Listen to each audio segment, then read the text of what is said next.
আজকে আমি আপনাদের সঙ্গে কাতলা পোস্তর রেসিপি শেয়ার করব। এইভাবে কাতলা পোস্ত বানালে গরম ভাতের সঙ্গে আর অন্য কিছুর প্রয়োজন পড়বে না। নমস্কার বন্ধুরা, রূপাস কিচেনে সবাইকে স্বাগতম। তাহলে চলুন দেখে নেওয়া যাক। এখানে আমি 5 পিস কাতলা মাছ নিয়েছি। মাছের মধ্যে দিয়ে দেব অল্প করে নুন, হলুদ আর সর্ষের তেল।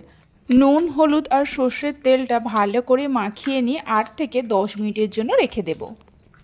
ততক্ষণে একটা মশলা তৈরি করে নেব। তার জন্য মিক্সির জারের মধ্যে দিয়ে দেব 5 চামচের মতো পোস্ত আর 4-5টা কাঁচা লঙ্কাকে 2 টুকরো করে নিয়ে দিয়ে দেব।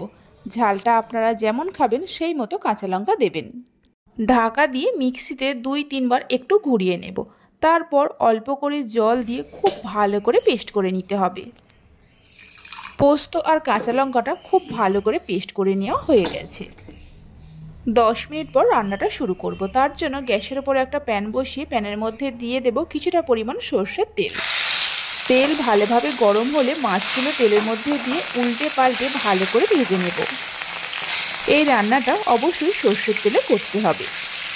মাছগুলো ভাজার সময় গ্যাসের ফ্লেমটা মিডিয়ামে রাখতে হবে। উল্টে পাল্টে মাছগুলোকে ভালো করে ভেজে নেওয়ার পর একটা একটা করে তুলে নিয়ে রেখে দেব। মাছগুলোকে তুলে নেওয়ার পর ওই তেলের মধ্যে দিয়ে দেব একটা বড় সাইজের পেঁয়াজকে কুচিয়ে নিয়ে। পেঁয়াজ দেওয়ার পর পেঁয়াজটাকে হালকা লাল করে ভেজে নিতে হবে। পেঁয়াজ হালকা লাল করে ভেজে নেওয়ার পর এর মধ্যে দিয়ে দেব যে পোস্ত আর কাঁচা লঙ্কাটা বেটে রেখেছিলাম। মিক্সির জারের মধ্যে অল্প করে জল দিয়ে সেই জলটাও দিয়ে দেব। মিডিয়াম ফ্লেমে মশলা কষাতে থাকবো যতক্ষণ না মশলা থেকে তেল ছাড়ে। এর মধ্যে সামান্য হলুদ দিয়ে দেব, মানে 1 চামচের 3 ভাগের 1 ভাগ। এইভাবে একবার কাতলা পোস্তটা বানিয়ে দেখতে পারেন, খেতে অসম্ভব ভালো লাগে। বাড়িতে বানালে খেয়ে কেমন লাগলো অবশ্যই আমাকে কমেন্ট করে জানাবেন।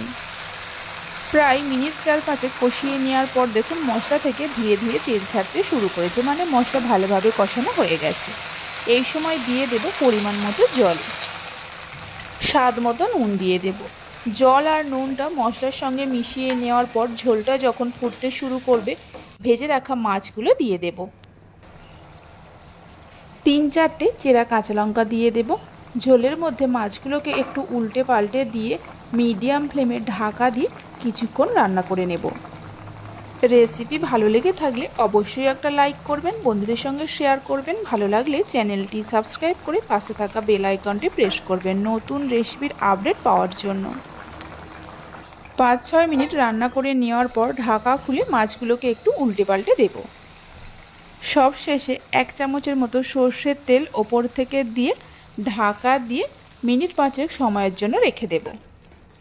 তেল ঝালের পরিমাণটা আপনারা নিজেদের প্রয়োজন মতো দিতে পারেন। 5 মিনিট পর ঢাকা খুলে দেখাচ্ছি, দেখুন রেসিপিটা কত সুন্দর হয়েছে। তাহলে চলুন ভিডিওটা আমি এখানেই শেষ করছি। আপনারা সবাই ভালো থাকবেন, সুস্থ থাকবেন। ধন্যবাদ।